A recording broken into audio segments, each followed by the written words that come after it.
Friedrich Hayek was an important political philosopher, an insightful analytical philosopher, a pioneering theorist of how the brain works, and a leading figure in the 20th century debates over economic policy, on top of being a profound economic theorist. It is a real distinction to be invited to give this lecture in memory of so great an intellectual and scholar. That's better.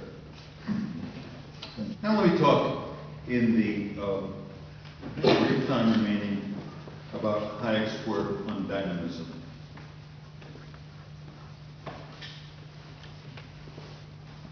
His theory of the dynamism of capitalism, which I think is not very widely appreciated, and his analysis of how capitalism's dynamism contrasts with that of socialist systems.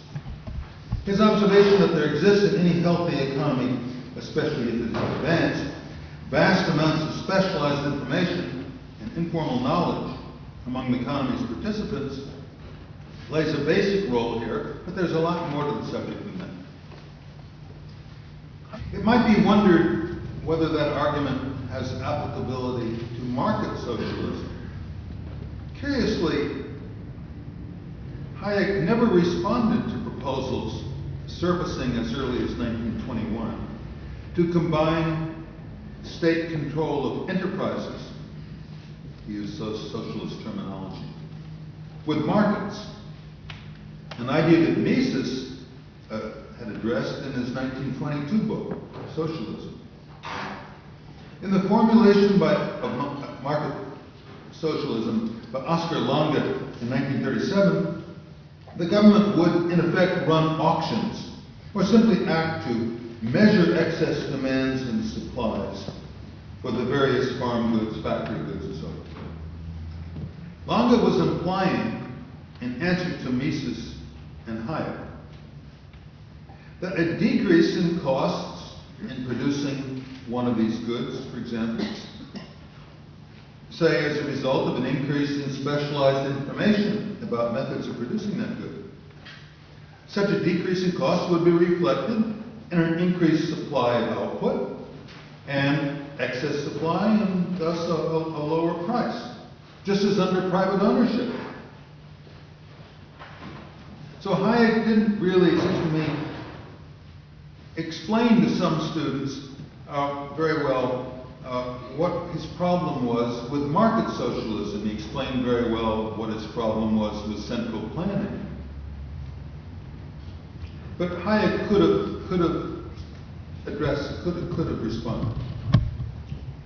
He could have said, and I'm sure he meant to say, that the bureaucracy running a market socialist system would not have available to it unfolding perceptions and emerging concepts within the labor force that might make profitable the introduction of some new goods, goods not producible or imaginable before. As time went by, no state bank or other state agency would have any idea what products could be produced and what could not be produced, compared to the deep know-how possessed by the, so to speak, knowledge workers.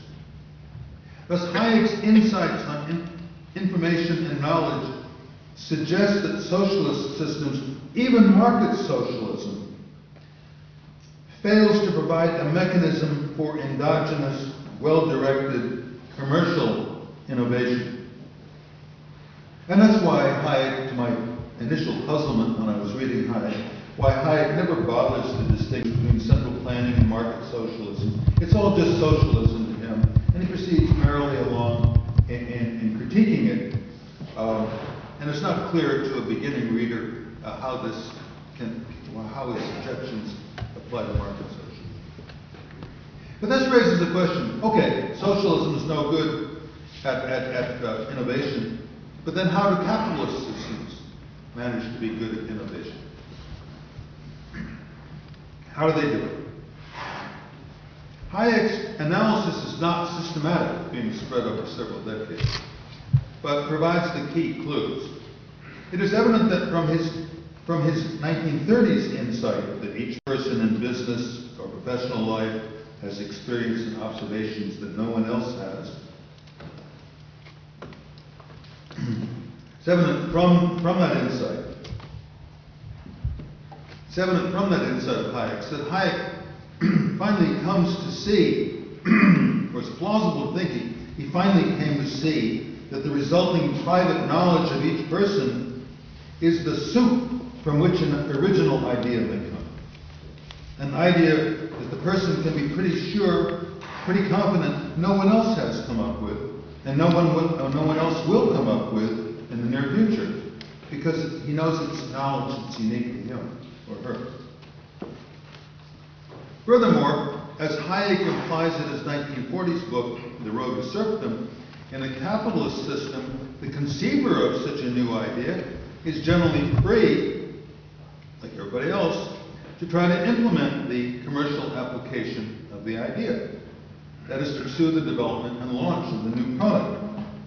A capitalist system is a bottom-up system where such dreams are possible and available for everyone to pursue. In contrast, we conclude, to this day, these seminal insights of Hayek are the pillars of the theory of how capitalism gets its dynamism.